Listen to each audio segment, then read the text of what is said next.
Olá, que prazer estarmos dando início ao nosso programa Sala de Imprensa. E é uma honra enorme. Nós estamos hoje recebendo aqui no nosso programa este que é um dos mais importantes homens da comunicação na área do direito, como jurisconsulto que não é? Reconhecido. E hoje nós, na qualidade de presidente da Associação Paulista de Imprensa, o reconhecemos como jornalista também, em razão de ser um exímio comentarista, um articulista de vários jornais, revistas, além de centenas de matérias, não é? E em periódicos espalhados por todo o país. Eu estou me referindo ao professor Luiz Flávio Gomes, ele que é o diretor-presidente da rede LFG, que é a maior e mais importante rede de cursos telepresenciais da América Latina. Professor, muito obrigado pela sua vinda. Uma honra recebê-los aqui no Sala de Imprensa. Prazer enorme, Sérgio Redó, estar aqui na Associação de Imprensa, Associação Paulista de Imprensa, uma associação com mais de 80 anos, fundada em 1933. De fato, uma alegria e discutir temas do momento. Nós temos aí 1000 assuntos. O Brasil, o que não falta são assuntos para a gente estar debatendo. Eu estou aqui à sua disposição, dos nossos telespectadores igualmente. Vamos que vamos. Temos aí, pode colocar aí a ordem aí na pauta. A pauta que tiver, nós estamos dispostos a responder. Isso é importante, não é? Vocês viram a desenvoltura do professor, a forma do seu direcionamento, da sua postura de voz, enfim, sem sombra de dúvida, é um grande mestre. Eu quero dizer o seguinte: primeiro, que é fundamental nós exaltarmos aqui uma coisa que a gente tem levado, e a gente como, não é, eu, como modesto professor à frente de um grande, não é, homem da comunicação e do ensino, eu tenho a dizer o seguinte, professor Luiz Flávio Gomes, que nós temos uma grande preocupação hoje. O profissional, na sua grande maioria, principalmente o acadêmico, ele não tem hoje grandes perspectivas, não é? Em função de que nós estamos vendo hoje um país se, não é, restabelecendo de uma crise profunda, e outra pior do que crise econômico-financeira é a crise moral que nós estamos vivendo. E graças, não é, a homens da sua qualidade que têm sido sempre, não é, contumaz nas suas posturas, foi no impeachment contra Dilma, foi, enfim, nas matérias todas de jornais, inclusive contrariando decisões que foram tomadas pelos seus ex-colegas, porque o professor Luiz Flávio Gomes tem na sua biografia, é um magistrado de carreira, não é?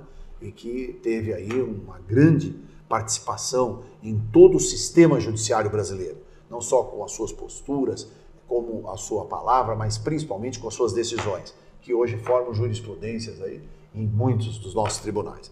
Mas a grande verdade que eu tenho visto aqui, o senhor tem um curso, não é? Que é o LFG, que é Luiz Flávio Gomes, sobre a formação, não é, de pessoas que querem ingressar na vida pública ou mesmo na advocacia, não é, nos cursos de direito. E isso dá uma larga oportunidade, inclusive, de trabalho, não é? Quer dizer, como empreendedor. O senhor é um exemplo, eu inclusive cito, vou te falar publicamente isso. Eu, quando, modéstia à parte, estou proferindo algumas aulas magnas e tal, eu cito o seu nome, porque eu digo o seguinte: porque a gente, professor, eu quero ser muito franco, nós temos hoje um problema, não é?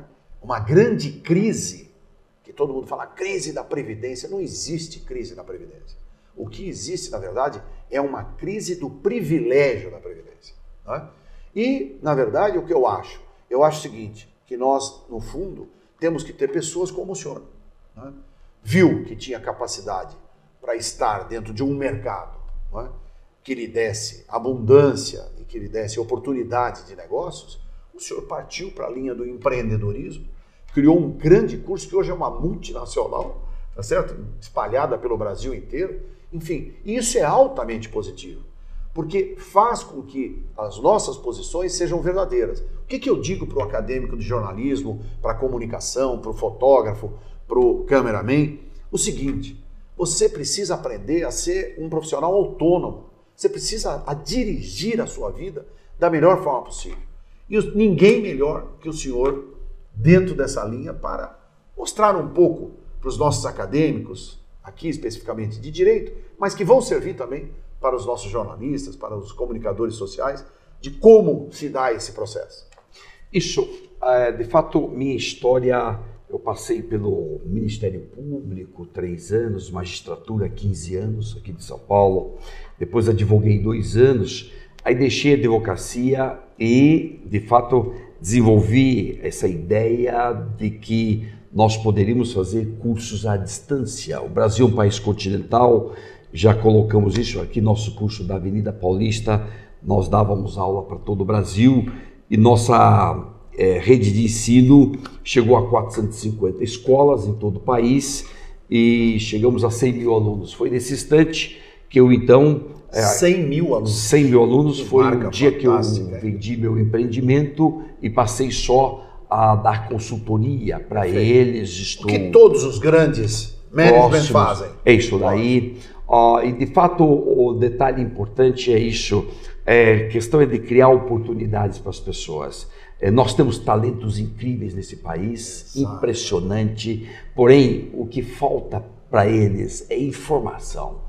Isso nos leva imediatamente a falar da própria educação do nosso país, porque se nós dessemos um ensino de qualidade para todos, pelo menos até os 18 anos de idade, em período integral, uma coisa de primeira, nós teríamos um outro Brasil. O Brasil já seria muito diferente, nós seríamos hoje um Brasil, o gigante que todo mundo sonha que o Brasil seja, já seríamos, mas sem mexer na educação não dá. O meu exemplo é um exemplo que serve para o governo. Eu sem nenhuma ajuda de governo, uma iniciativa puramente privada e arriscada, eu consegui fazer revolução na vida de muitas pessoas. Foi difícil chegar aí, não foi tarefa fácil, todo o nosso empreendimento, a nossa vida é toda ela percorrida por muitos obstáculos que têm que ser superados, a luta contínua nossa é sempre assim, mas valeu a pena e vale a pena. E você tocou no tema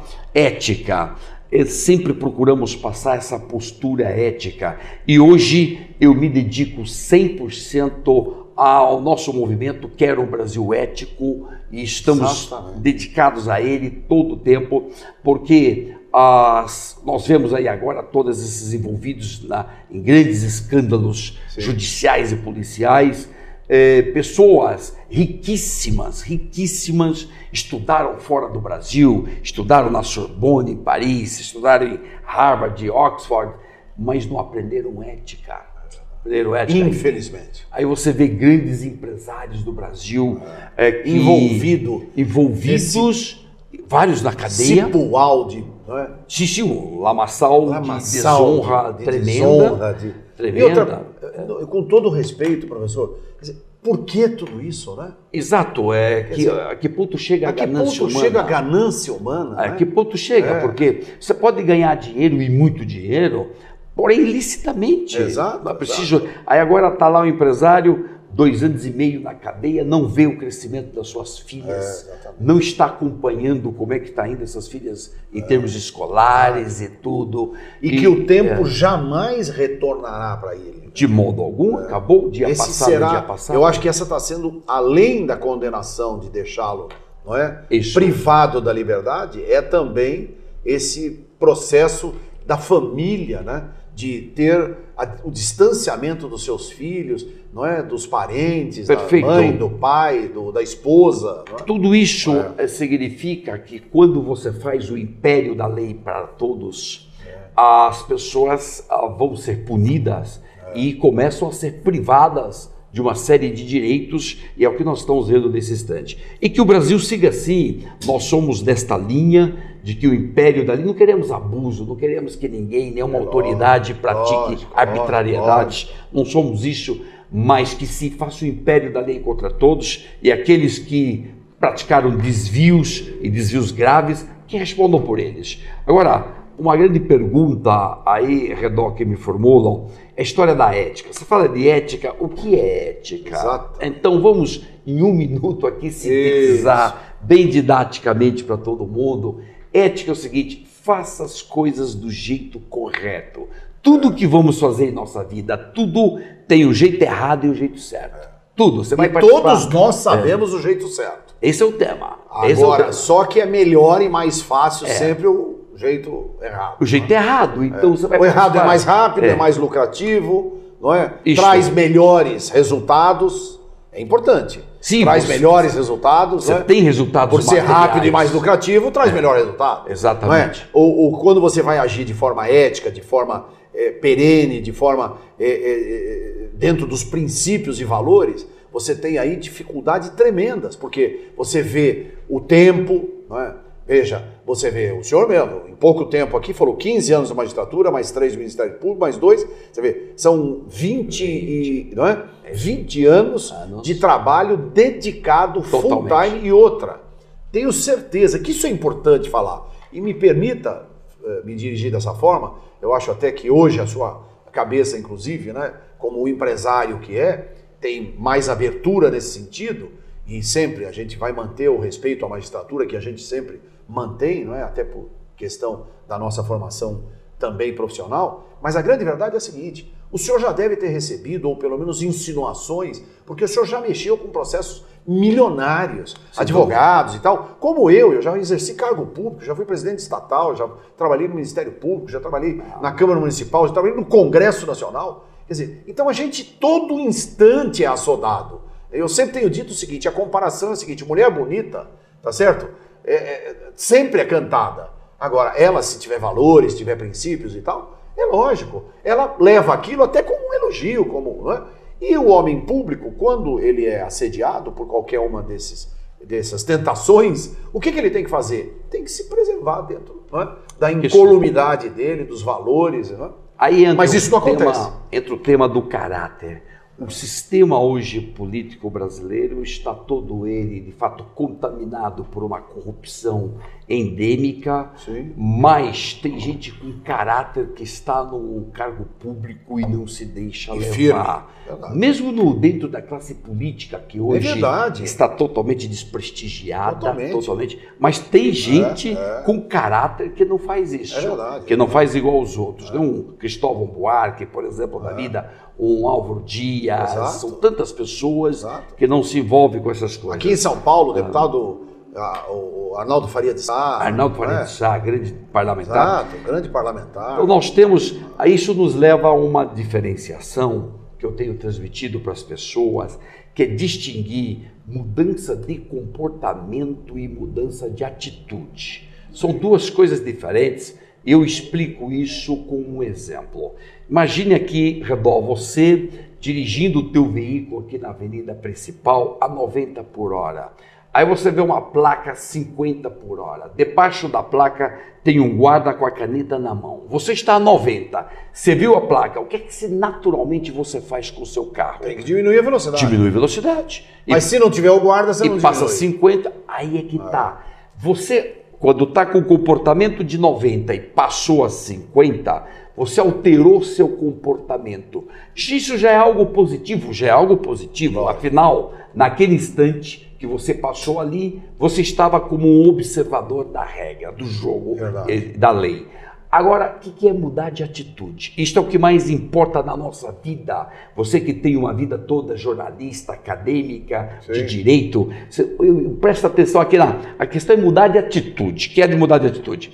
Você está a 90 por hora, ali está a placa de 50 por hora, não tem nenhum guarda debaixo da placa e você naturalmente introjeta aquilo como uma regra que você tem que observa, passa 50, independente e sem medo de ser multado.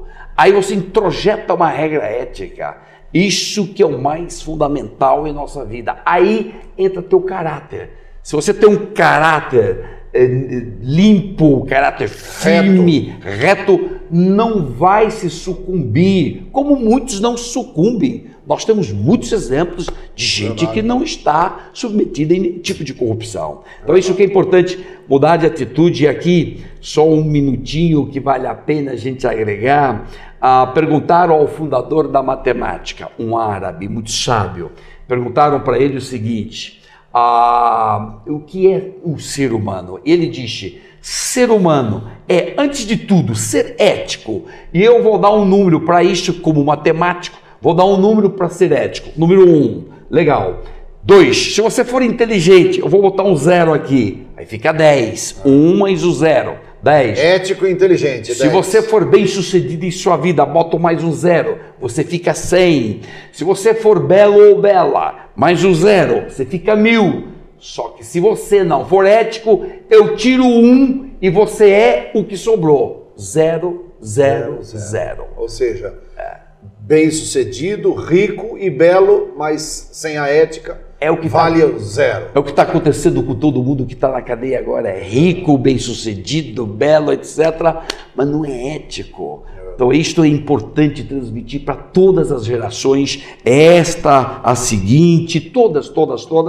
É importante transmitir valores. Nós temos que falar de valores. É importante isso.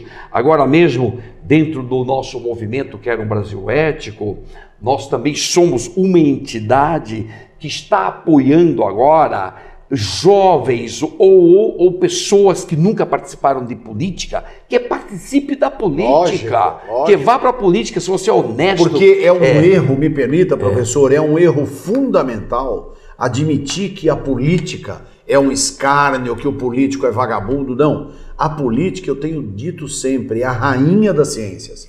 Você acorda fazendo política.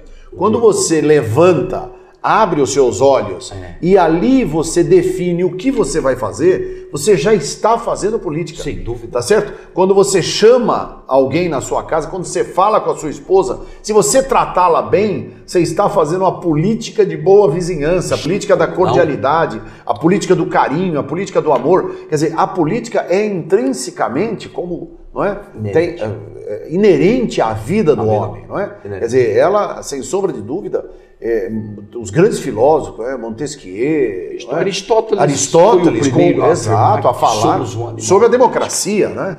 O conceito de democracia é aristotélico, né? De Aristóteles.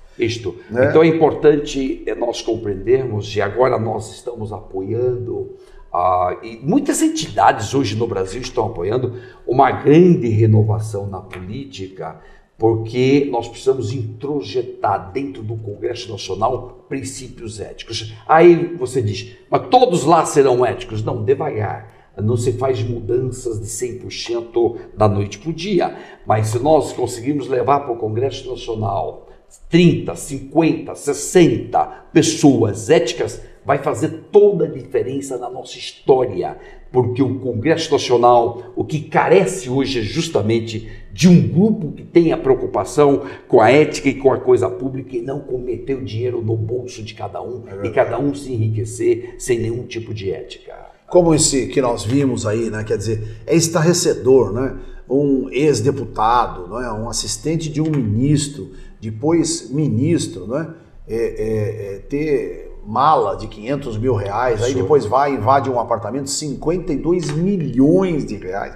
Quer dizer, não dá nem para entender o tamanho. Quer dizer, a roubalheira... E outra, e vou dizer uma coisa, com todo respeito, professor Luiz Flávio Gomes, a roubalheira continua. Não é que ela parou. Essa que é a verdade, ela continua. Porque para estarem pegando ainda esse pessoal em flagrante, é porque a coisa... não é? E aí a gente vê aí, com todo respeito, né? Mas essa decisão que foi tomada pelo ministro Gilmar Mendes, né? Quer dizer, que é embasada dentro dos princípios legais e tal. Desculpa, ministro, com todo respeito, quer dizer, o senhor tinha que se dar por impedido. O senhor tem vínculo, tá certo? De familiar com as pessoas envolvidas no processo. O Código de Processo Civil é muito claro a respeito dessa questão, quer dizer, e outra, agora, historicamente, desde a história da existência do Supremo Tribunal Federal, uma decisão de um ministro nunca foi contestada por um procurador-geral da República, porque a decisão de um ministro é uma decisão da corte.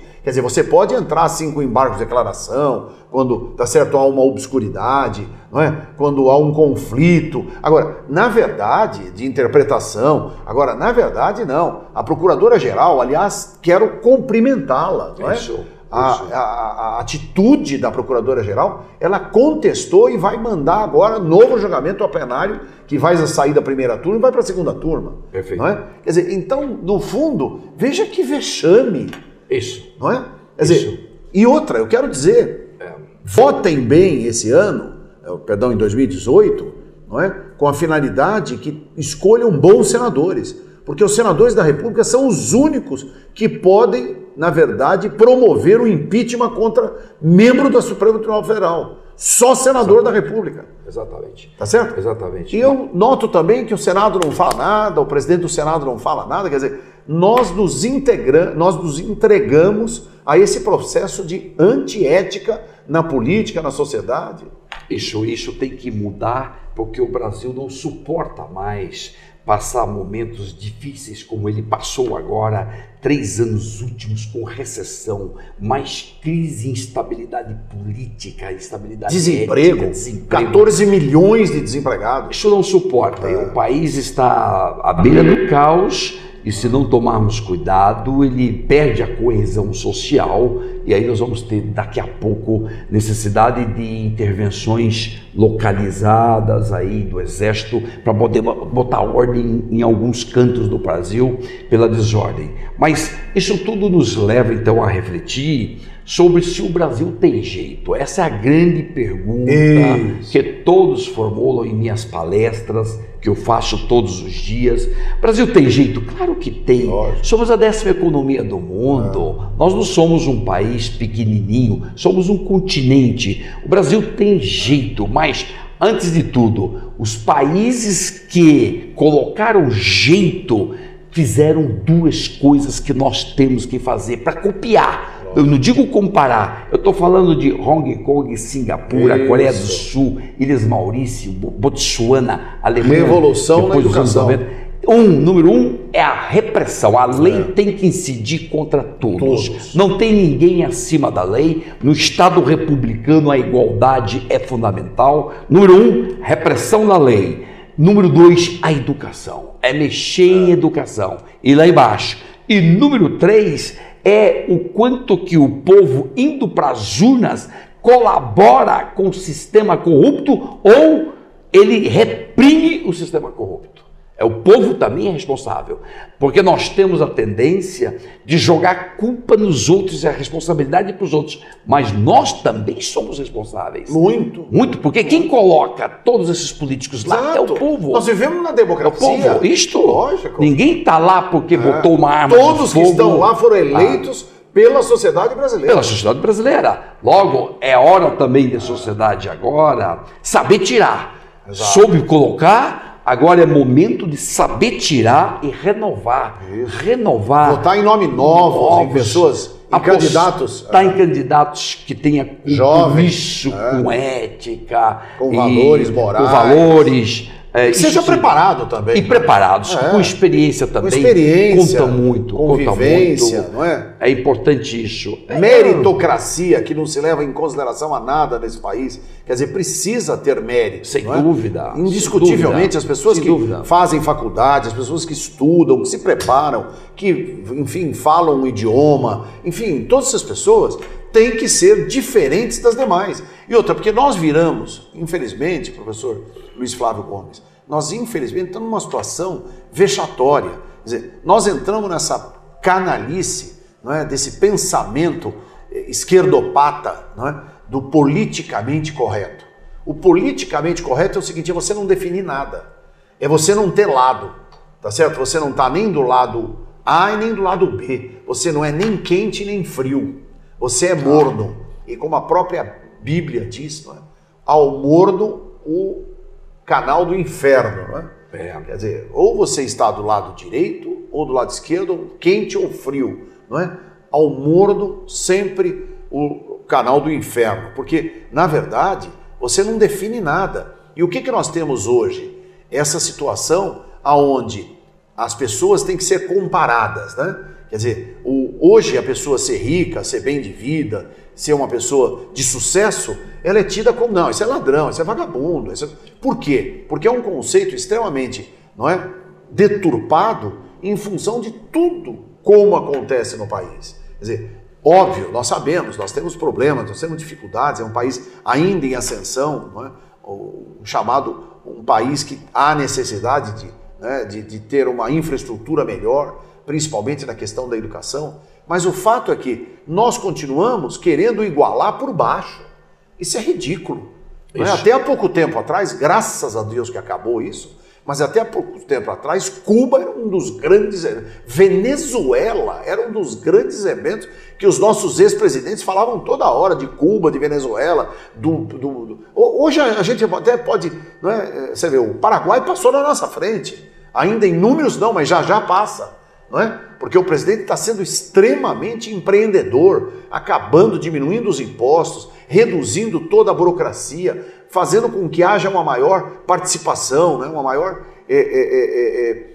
evidência, não é? de transparência na vida pública. Quer dizer, isso é a grande falha nossa redor, é uma falha histórica. A nossa formação cultural, ela é muito prejudicada. Eu não culpo os portugueses, não. Não só os portugueses, não. Os murrugas. Porque no começo da nossa civilização, para cá vieram não só portugueses, holandeses, franceses, ingleses, todos estiveram por aqui. E todos tinham uma mesma mentalidade de chegar aqui neste fazendão, roubar, matar, estuprar, e saquear e ir embora. E todos com essa mentalidade. E essa mentalidade, ela é medieval, ela já tinha 1000 anos de história na Europa, esta mentalidade.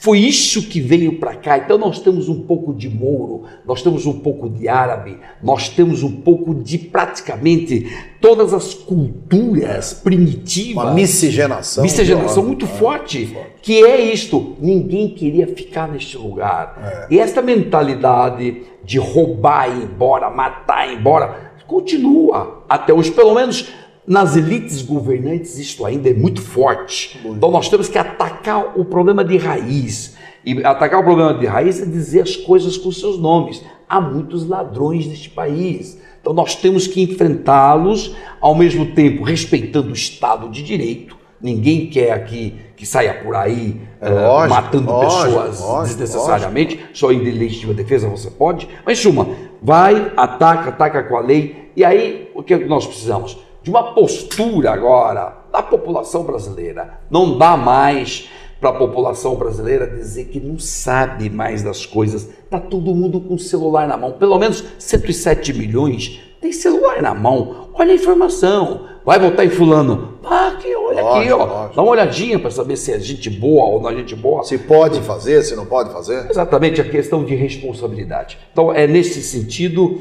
que este balanço aqui que estamos fazendo que me dá a esperança de que o Brasil tem jeito sim. A questão é o seguinte, nós queremos que o Brasil melhore. Se você quer que o Brasil melhore, meu caro, é mudar já e mudar de atitude. E se a mudar de comportamento, já é uma boa. Se você já começar a votar e preocupado em quem você está votando, já é uma grande coisa. Mas se mudar de atitude, você introjetar regras éticas, e aí, meu caro, o Brasil o que está precisando é disso. É que menos burocracia, menos Estado empresarial. Para que Estado ser empresário? Para que Estado ficar cavando mar para buscar petróleo? Isso é função estatal. Função estatal é educação, saúde, justiça, segurança. Isso é Estado. O resto deixa para o mundo empresarial. Cobra o imposto que ele tem direito, pega o imposto e aplica esse imposto em benefício efetivo para a população. Ou seja, o Estado menor do ponto de vista empresarial, mas o Estado efetivo naquilo que é função estatal. Este é o quadro que a gente faria como síntese aqui dessas ideias nossas e, claro, chamando a responsabilidade de cada um. Meu caro, todos nós somos responsáveis, vamos avante, vamos embora, temos aí muita gente boa para 2018, eu mesmo já estou praticamente considerando também nosso nome nessa história toda, que se formos úteis nós vamos contribuir, nós vamos colaborar. Isso é ótimo. Na verdade, essa aula que o senhor está dando aqui é fundamental, professor. Nós precisamos principalmente dar um alerta a essa juventude e fazer com que aqueles que estejam envolvidos, não é, com mal feito, não é? Na minha época era ladrão, picareta, vagabundo, agora é mal feito, não é? Então, E aqueles que estejam envolvidos com mal feito, quer dizer, que se redimam, né? Que procurem melhorar, porque eu acho que também tem a oportunidade de todos se recuperarem, né? Sem dúvida. Há uma necessidade de... uma motivação, né? Nós estamos vivendo num país, num momento fundamental. E outro Brasil, enquanto país, não é? Ele tem uma potencialidade fantástica. Né? Claro. Você veja, nós temos aí uma proporção, né, territorial maravilhosa, os 7,8 milhões de quilômetros quadrados, né, que só 30% agricultável. Nós ainda temos 70% para alimentar o mundo inteiro. Né? Nós somos o grande celeiro do mundo. A nossa floresta amazônica, com uma diversidade fantástica, os nossos mares, a nossa hidrografia fantástica, rios, enfim, não é? A nossa flora, a fauna, enfim, um país e um povo. O povo é o mais importante. O povo brasileiro é o melhor e mais importante povo do mundo. O senhor sabia disso? Eu tive a oportunidade na Copa do Mundo ver uma pesquisa feita pela CNN. Veja, a maioria dos países em que é realizado, não é, a Copa do Mundo, então é feito no final uma pesquisa pela CNN para avaliar se gostou, quais foram as coisas melhores, as piores e tal. Veja só, a avaliação que foi feita dos estrangeiros, não é, que vieram para o Brasil, mais de 10 mil estrangeiros, todos eles, quase que 90% adoraram o país, adoraram o povo brasileiro, adoraram as nossas belezas e principalmente, o que eles falaram? Uma pergunta, qual é a coisa mais importante que o senhor viu no Brasil? O povo brasileiro. Quer dizer, isso é fantástico. Nenhuma avaliação da CBF e da FIFA, na verdade é uma pesquisa feita pela FIFA, teve esse grau de qualidade. Quer dizer, isso é fantástico. Só nós temos essa magia, não é? Que é essa empatia, essa hospitalidade, esses valores pessoais. Quer dizer, mesmo o brasileiro em crise brinca, conversa, sorri, os caras não entendem isso. Essa alegria interna que nós temos, quer dizer, tudo isso são valores intrínsecos altamente positivos para fazer dessa nação a melhor do mundo. Sem dúvida. E a gente não consegue. Pois é, mas tal essa incompetência, tal essa, não é, essa voracidade dos picaretas, não é, desse monte de vagabundo, ladrão, cafajeste, que cuida do bem público, da coisa pública, como se fosse algo pessoal. Perfeito. Se considerarmos que quem governa isso daqui não é o povão é governado. É verdade. A responsabilidade de o Brasil hoje continuar sendo subdesenvolvido é das elites dominantes e governantes. As elites precisam melhorar a qualidade delas. O povão é maravilhoso. O povão paga imposto silente, não fala nada, não chia, não cobra. Quer dizer, o povão é maravilhoso. Tá certo? Quer dizer, aquela coisa do pão e circo, infelizmente, ainda prospera. Quer dizer, você vê governos ladrões, um sucedendo ao outro, e o povo praticamente, hoje, apático, não fala nada, percebe a roubalheira, tá vendo toda a roubalheira e não fala nada. Ou seja, já imaginou se o governo tivesse dirigido para o bem? Exato. Nós seríamos outro país rapidamente, porque mesmo dirigido para o mal, para roubalheira, para ladroagem, o povo tá aí tranquilo, está suportando bem, não está indo para as ruas, para quebrando tudo. Ou seja, é só dirigir legal. As elites nossas precisam de um processo civilizador e o Brasil é uma potência mundial. Indiscutivelmente. Vamos falar nós estamos falando em potência, vamos falar aqui do nosso curso, não é? Referente a essa rede que foi fundada pelo professor Luiz Flávio Gomes, que leva inclusive as suas iniciais, e é em função desse ensino telepresencial, que é um dos maiores, ou se é o maior da América Latina. E, na verdade, tem o Instituto Avante Brasil, não é? E coeditor do portal Atualidades do Direito, e é também o apresentador, o professor Luiz Flávio Gomes, da TV AD. Não é? Então, como é que funciona esse processo do senhor? Por isso que eu disse para o senhor, professor, o senhor é um jornalista nato. O senhor tem que começar a pôr no seu currículo. Advogado. Me sinto honrado. Então, lógico. Advogado, faço questão, se o senhor nos der essa oportunidade, quero que o senhor seja associado nosso aqui. Sim, não é? sim, Nós sim, temos sim. o professor Márcio Camarosano, está aqui conosco, Muito bom. professor Ives Gandra da Silva Martins. Professor Ives Gandra, eu quero até dizer professor. um testemunho, ele escreve há 35 anos na Folha de São Paulo. E eu tenho colegas meus, amigos meus, que pensam desse tamanho e falam, Redon, você levou o Ives lá como jornalista? Eu falei, querido, ele é mais jornalista do que muito jornalista no mundo inteiro. Comunicador. E outra, reconhecido pelo Otávio Frias, que no livro de 90 anos da Folha de São Paulo, quero cumprimentar, fez uma homenagem especial ao jornalista e jurista Ives Gandra da Silva Martins. Quer dizer, vamos parar com essa bobagem de ficar com essa coisa de que jornalista é aquele que fica sentado atrás de uma mesa e redigindo um texto para pôr num jornal. Hoje, o entendimento é lato sensu. Eu estava falando aqui com o professor, hoje um jovem de 14, 15 anos, se tiver um equipamento desse daqui nas mãos, não é? Ele é um exímio jornalista. Onde é que está meu celular? Sei lá. Tá por aí. Tá por aqui. Ah, não, tá aqui, ó. Tá aqui, ó. Isso aqui é tudo. Tudo. Filma, grava, manda correspondência, faz tudo. Quer dizer, isso aqui é um mini computador. Quer dizer, tudo que você precisar. Eu mesmo, quantas vezes já fiz matérias gravando aqui, mandando, e foi para televisão. Quer dizer, então, parar com essa coisa de... Não, é óbvio. Pô, Redon, você é contra o formando, o acadêmico? De jeito nenhum. Não. O acadêmico de jornalista, ele tem um grande valor porque ele é acadêmico. Ele se dedicou, ele estudou, ele frequentou um banco universitário, como das grandes universidades que nós temos. Nosso grande Casper Libero, não é? A ECA, a Escola de Comunicação e Arte, da USP. Nós temos o jornalismo da PUC, o jornalismo da Escola Superior de Propaganda e Marketing. Fantástica, que nós temos inclusive convênio com ele, quer dizer, enfim, com ela, quer dizer, tudo é favorável, lógico que nós sempre queremos cumprimentar cada um daqueles que estudam, que se dedicam. Agora, temos que reconhecer os maiores jornalistas. Eu vou contar uma coisa para o senhor, professor. Os maiores jornalistas do mundo, os maiores, o de maior sucesso, todos, não têm curso de jornalismo. É verdade. Nunca frequentaram, nunca passaram na frente de uma universidade na época da sua formação profissional. Hoje dão aulas magnas, hoje recebem títulos, são professor honoris causa, mas eles não tiveram. E o que na verdade, fez com que ele chegasse a esse ponto? A vida, a atividade humana, o relacionamento humano, a sua determinação, o seu espírito de empreendedorismo.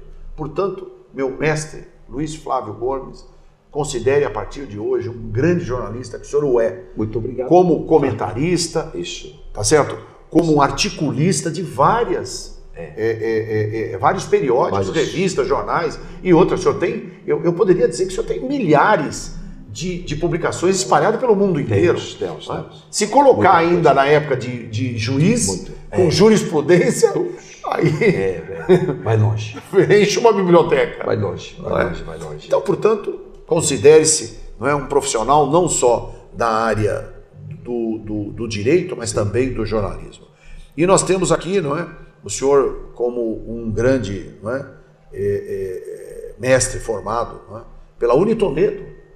Isto, formado lá em Araçatuba. Sim, Araçatuba, eu conheci, inclusive. Meu mestrado aqui em São Paulo, na USP. Sim, na USP. Depois meu doutoramento em Madrid, onde no ano passado eu passei bom período estudando neurociência para entender a cabeça do eleitor. Sim. Como é que o eleitor... Eu já fiz neurolinguística. Pois é, aí... Que é o mesmo... Mesmo, perfeito.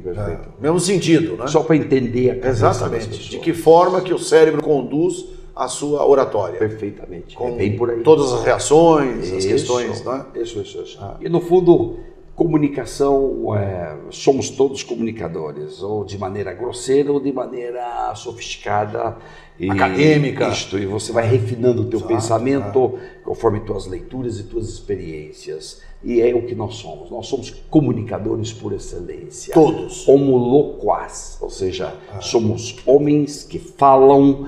E aqueles que conseguem falar, Redon, o Obama disse isso recentemente, aqueles que conseguem falar e que sai das suas bocas aquilo que vem do coração, você consegue atingir o outro coração. É verdade. É por aí, essa é a lógica da comunicação. Quer atingir o outro coração? Esse é na minha opinião, é o ápice, né? É o ápice. Se você conseguir, com a sua fala, convencer, para mexer com o sentimento da pessoa, aí está. Você resolveu o seu problema. É um comunicador. Um comunicador nato, né? Nato. Porque veja, nós inclusive, tem aí o nosso, enfim, hoje está bem envolvido nesses escândalos todos, mas nós não podemos deixar de reconhecê-lo como um grande publicitário e comunicador, né?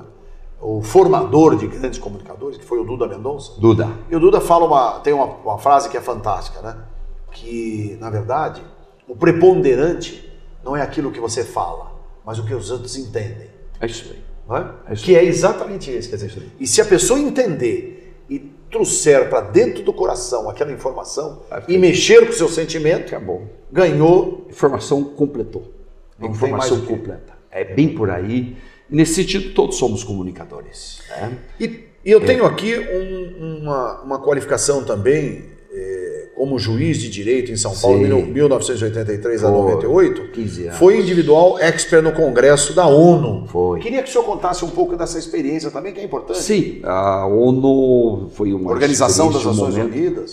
Estávamos discutindo naquele momento quais medidas eram adequadas para o combate à violência. Sim. O Brasil começava a despontar, final dos anos 90, o Brasil começava a despontar como um país extremamente violento. Hoje nós sabemos, é o 9º país mais violento do planeta, e se falava em muitas medidas ali preventivas. Isso mas em o Brasil... 1998. Foi. Mas essas coisa, hein? medidas Nós preventivas... estamos em 2017 e não resolveram nada, só piorou. Piorou e muito. Porque naquela época não tinha isso. Não. Eu me lembro, em 98. Não, nós tínhamos algo em torno de 16 mortes para cada 100 mil pessoas. 100 mil. Hoje o Brasil já alcançou 30 mortes para cada 100 mil pessoas. Ou seja, nenhuma medida preventiva se toma, não há educação de todo mundo, que a educação... É base de tudo. Claro, porque o processo civilizador, ele é composto do seguinte: quando você taca uma civilização numa pessoa, ele tem disciplina, autocontrole, perspectiva de futuro e sensibilidade ao sofrimento alheio. Isto é civilização. Então, todos os povos civilizados preenchem isso: disciplina, autocontrole, perspectiva de futuro e sensibilidade ao sofrimento alheio. É isso que falta, introjetar tudo isso, e a escolaridade é que vai permitir isso. Sem colocarmos todo mundo na escola, nós nunca teremos o Brasil sonhado e gigante que todos gostaremos. Mestre, eu quero aproveitar a sua presença aqui para passar às suas mãos esta revista, que é a nossa, não é? Do nosso querido presidente de honra. Ele é o publishman da revista, não é? Nosso querido Rami Moscovic, que tem o seu programa também aqui nas nossas emissoras, não é? E também na Gazeta e na CNT, vai para o Brasil inteiro, não é? E a Brotherhood Report, não é? É uma revista recém-lançada no mercado, e aqui tem um novo legado, que é o nosso querido João Dória Júnior, prefeito da cidade de São Paulo, e o Flávio Rocha, ao lado de Jorge Paulo Lemann e Johnny Saad, que fazem aqui entrevistas, mostrando um pouco da sua cultura, do seu conhecimento. E eu vou passar às suas mãos, que eu gostaria também. Nós temos aqui matérias de grandes juristas, né? Professor Ives Gandara Silva Martins, Modesto Carvalhosa, o professor Salles e tantos outros. E gostaria que também o senhor depois fizesse uma matéria para fazer parte da nossa redação. Com muito prazer, participarei, já sem abrir a revista, já sei da qualidade. Muito obrigado. Pelas pessoas todas que escrevem nessa revista. Muito obrigado. Parabéns. E agora, nós estamos aqui, a conversa foi maravilhosa, né? Já está nos estertores do nosso tempo para concluir a nossa entrevista. E eu gostaria, mestre, que o senhor deixasse uma grande mensagem. Aliás, tudo que o senhor falou aqui já foi altamente produtivo, não é? Para aqueles que querem entender, para aqueles que lutam por um Brasil melhor e querem realmente fazer a diferença.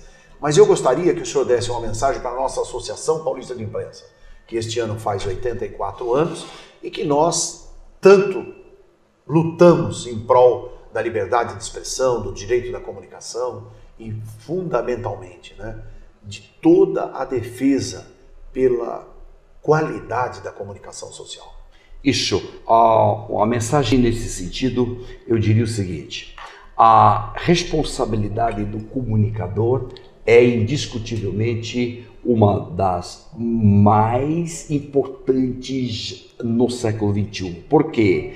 Porque a velha mídia, os velhos meios midiáticos, nós somamos agora os novos meios de comunicação.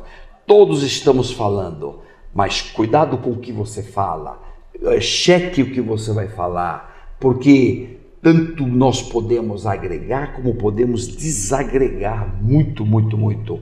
A comunicação responsável agrega ideias, agrega pessoas, é fonte de inspiração para muita gente. Isso você constrói país de acordo com valores éticos e dirigidos à paz. Sim. Agora, se você usa toda essa parafernália, tudo que está por aí, de maneira irresponsável, você conseguirá destruir um pouco mais este mundo. Ou seja, você vai dar a tua contribuição para a destruição do mundo. Não vamos destruir. Este mundo é o único que temos. Nós não temos uma alternativa. Nós não temos a terra B. Nós só temos esta terra. E é aqui que nós temos que viver de maneira pacífica, e isto implica viver de maneira ética, porque ética nada mais é do que respeito às pessoas, respeito aos animais, respeito à natureza e respeito ao bom uso das tecnologias. É isso,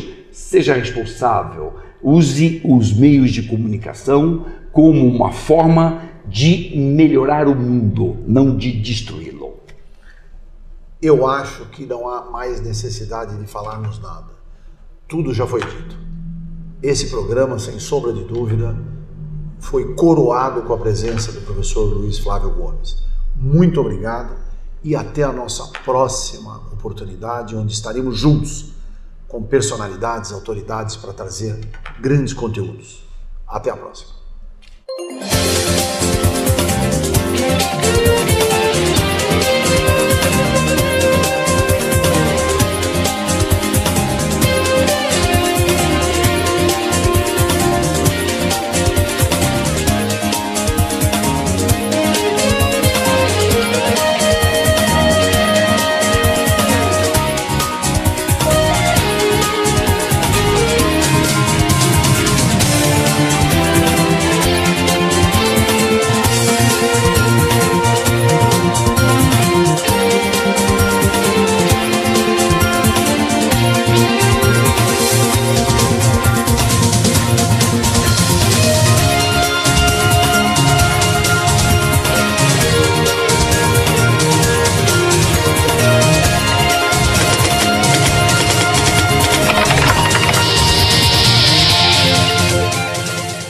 Olá, que prazer nós estamos aqui novamente e com uma entrevista super especial. Trata-se do nosso querido amigo Billy Jackson. O Billy fez muito sucesso em razão da existência do Michael Jackson. Billy foi um grande cover do Michael Jackson, inclusive quando o Michael Jackson esteve no Brasil pelas 2 vezes, o Billy o acompanhou, tiveram juntos, tem inclusive imagens do Billy no Morumbi, do qual eu assisti, uma multidão tremenda acompanhando o Billy. Realmente ele se notabilizou por esse trabalho. E agora o Billy é um empresário na área da comunicação, na área do entretenimento e também da produção. E está juntamente com o nosso querido amigo Fernando Mauro Treza, que eu quero cumprimentar, nosso presidente da ABCCom, Associação Brasileira dos Canais Comunitários, e da ACESP, Associação dos Canais Comunitários do Estado de São Paulo. Fernando Mauro tem um trabalho fantástico, conseguiu agora recentemente o nosso canal aberto, né? Através da Sky, no canal 28, que é da rede nacional dos canais comunitários, e também vem lutando muito. E ele, na verdade, empunhou essa bandeira aqui, SOS Mr. M. Mr. M teve um problema de saúde terrível, um câncer muito forte, está sendo tratado e vai ser operado, e ele precisa de dinheiro para conseguir fazer esse tratamento e essa operação. E o Fernando, como o nosso querido Mr. M teve no Brasil algumas vezes e sempre, inclusive até se hospedou no apartamento do Fernando, ficaram muito amigos, e o Fernando, sensibilizado quando viu isso há uns meses atrás, acabou desencadeando uma campanha pró-Mr. M. E eu quero passar para o Billy. Como é que é essa campanha, Billy? É isso aí, doutor Sérgio Redó. Então, a campanha do Mr. M, né? Teve já agora pelo site, né? E arrecadou mais ou menos 10 mil reais, né, pelo site. E esses dias a gente fomos na produção do programa do Gugu, levar esses 10 mil reais em mãos, né, para a produção do programa do Gugu. E ele foi para Las Vegas, né, para entregar esses 10 mil para o Mr. M. Está até agora nesse momento lá com o Mr. M, falei com ele ontem por telefone, né? Ele está muito agradecido, eu, Fernando Mauro, Sérgio Redó, toda a equipe, né? Que colaborou aí com a doação para ajudar o Mr. M, né? E é isso aí, o Gugu está nesse momento lá gravando uma especial, né, pro Mr. M, né? E a gente também vai estar fazendo agora um jantar, né? Na rua João Cachoeira 263, Itaim Bibim, tá? No restaurante Cachoeira Natural, certo? E quem quiser colaborar, né, vai ter... 100 reais, né? Vai ser 100 reais. E ganha uma camiseta, não é isso? E ganha uma camiseta alusiva ao jantar e a ajuda e tudo, e quer dizer, com exceção do valor ali, mas a grande maioria desses 100 reais vai ser destinado à campanha do SOS Mr. M. E também nesse dia o Gugu, a equipe do Gugu vai estar gravando lá e vai conferindo em mãos a doação, né, desse jantar maravilhoso que vai ter muita celebridade, jogadores de futebol vestindo a camisa. Dr. Sérgio Redó também vai estar lá presente. Prazer muito grande. Vamos estar lá, sim. E um evento, né, para ajudar o Mr. M, né, que ele está com câncer de prótese, né? E falta agora 35 mil reais. Sim. Já conseguimos 10 mil, né? Faltam 35, 45 mil. Na verdade é um pouco, 11 mil dólares. O total 45 mil reais para finalizar a cirurgia plástica dele. Olha, que legal. Né? Porque o médico falou que ele tem 1 ano de vida. Olha. 1 ano de vida. Então a gente está tentando vestir a camisa, ajudar ele. O povo brasileiro também, né? Tá querendo para que esse ano que ele sobreviva, aí precisa dessa cirurgia. Tenha uma qualidade de vida melhor. Exatamente. E também, né? O Fábio também já lançou o novo site, né? Para o pessoal fazer a doação, que vai estar aí no GC, né? Vocês podem conferir o site e fazer a doação, né, doutor Sérgio? Ótimo. E vamos contar com todos vocês.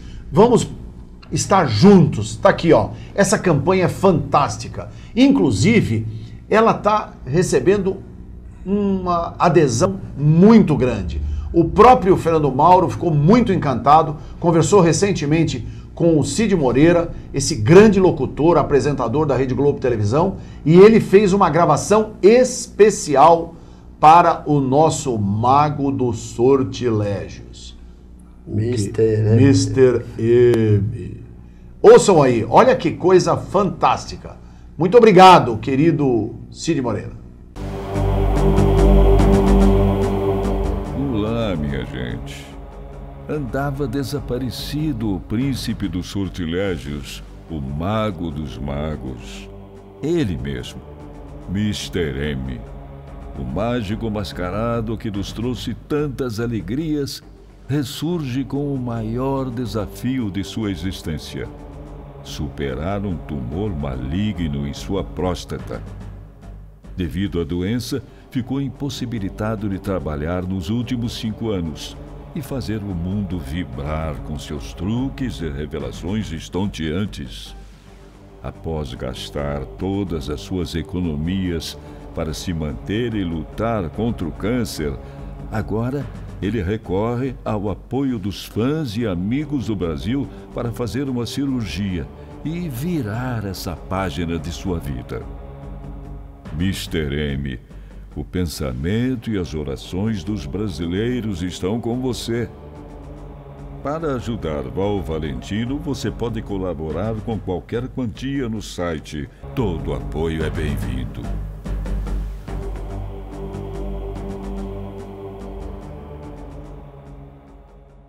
Nós contamos com você. Tá aqui no GC, isso, olha o GC aí, não é? Esse daqui ainda continua aberto para as doações. Participe do nosso jantar agora no próximo dia 20 de dezembro, 19 horas, na rua João Cachoeira 263, Itaim Bibi. com muitos artistas, jogadores de futebol, enfim, o pessoal da comunicação, jornalistas, DJs. Vamos todos juntos lá, de mãos dadas, em prol do SOS Mr. M.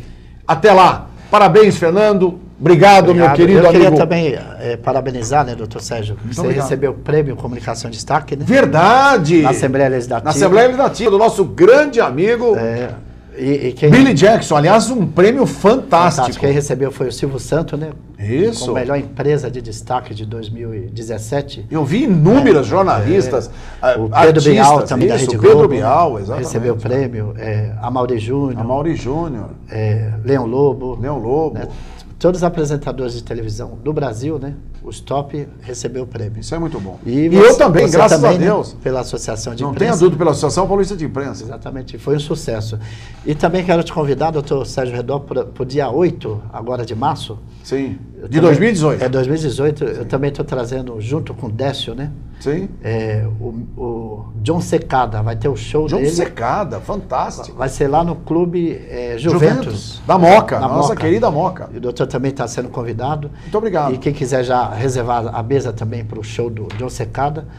Eu queria mostrar o vídeo, pode mostrar o vídeo aí? Dá uma conferida aí no vídeo do show do John Secada. Um trechinho aí para vocês verem, né? Ok.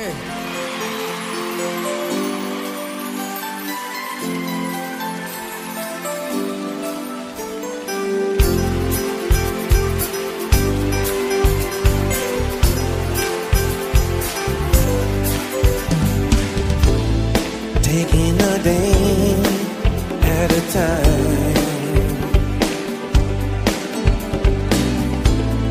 dealing with feelings I don't want to hide, learning to love as I go, baby, without taking you along for a ride.